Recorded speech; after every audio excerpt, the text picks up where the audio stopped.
There's 4 things I do with my dogs every single day. This affects every bit of behavior. I haven't been able to come up with anything more effective than this. So every day I have scheduled meals. So like food's not down all the time. It's only available for a little while, and then you know, um, and then it's not. So that way it stays valuable. The way I think about that is like if we grew up in a house with $100 bills all over the floor, money wouldn't really mean much. We'd get one whenever we needed something, but we wouldn't really think of it. We wouldn't place value on it. But because we have to work for it, like it means something, right? So like with her, it's the same way. Like the food's not. I mean, I don't necessarily withhold it, but it's like it's not just free. You got to do something, even if it's super tiny. You got to do something for it. And then, so I got scheduled meals, and then what I call enrichment.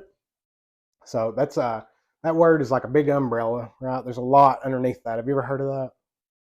I don't know if Kind of like brain enrichment. Is that what you're meaning? kind of, yeah. Yeah. Okay.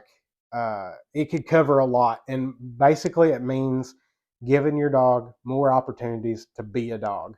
So some of it sounds like problem behaviors, like digging, barking, biting, scratching, chasing. Like those are problem behaviors. Is what we usually think. But the way I look at it, if we give them an outlet, right, we give them a place to put that, then we don't have the behavior problem. We have something constructive they can do. So like you talked at the beginning of this about her shredding stuff. So like my dog that passed away in December, Lily, she never really liked toys. Not a big toy dog, but she loved to shred things every once in a while. So like once a month or whatever, I'd go get her like a squeaky toy from Walmart, like some cheapo thing, and just let her shred it. And like I mean, I supervised. I didn't let her eat the squeaker or Yeah. the fluff or whatever, but like she loved that, like gutting that thing and like ripping all that stuff out, and then we have a big murder scene, and then I'd clean it up, and like that was just the best time ever for her. Yeah. But I never had anything of mine tore up because I gave her an outlet, right? So there's a lot. I could tell you so many stories about Lily, but that was a big one right there. But the main one I want you to think under enrichment is just about every dog for their whole life likes to chew, right? Like even if they don't chew up your stuff, if they had the opportunity, they'd probably chew up a stick or something. So I always suggest people get some kind of chew to give them every day, especially with young puppies, especially as they're teething, and like especially when they start teething those back molars, like around 6 months and stuff like that. So I use a lot of pork skin products. Like at Walmart, they sell these ones. They're like Hearts brand oinkies. They're just pig skin twisted up. They're like cigar shaped. They come in like a pack of 20. They're like $12 or something. So I give, like whenever I left, I gave something to my dogs to chew on. If I come home and there's anything left, I'll pick it back up. Not that my dogs ever leave anything, but Gone as soon as it hits the floor. yeah, yeah. But that's good for them to just get that teething out, and then you probably, I'm not going to guarantee it, you probably won't have anything shredded of your own.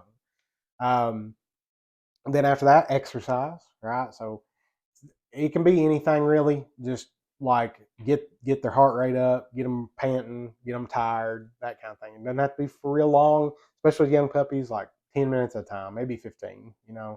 Um, I I do want you thinking about like walks are cool. Like I take my dog on a walk every day, my younger dog, but they're not really exercise. Like not walking at our pace. Like if you're somewhere where you can have like a long line and they're like walking 100 steps for every one you take, like Yeah. okay, great. But if they're just walking at your pace, it's not Exercise. really exercise. So I would just suggest like tug, fetch, something that gets her running, Um, and then the last one would be training. Obviously, I think training is important. It's like my whole living, Yeah. but I do think they're all like equally valuable in how they shape your dog's behavior.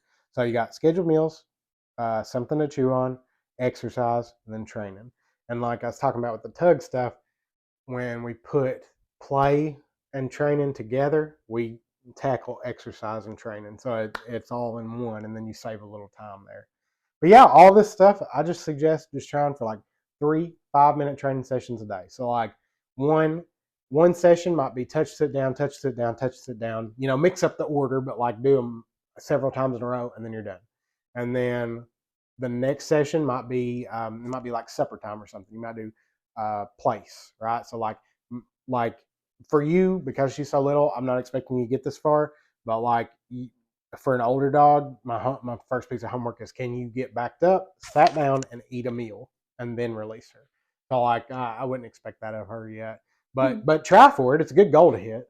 And so that could be a session. And then the next one would be maybe like some recall stuff, like like if you stood right here and tossed a treat all the way down the house, and then you called her back, and then she got something, like you could do that 10 times in a row, and there you go. That's your session. Yeah. So yeah, how you feel?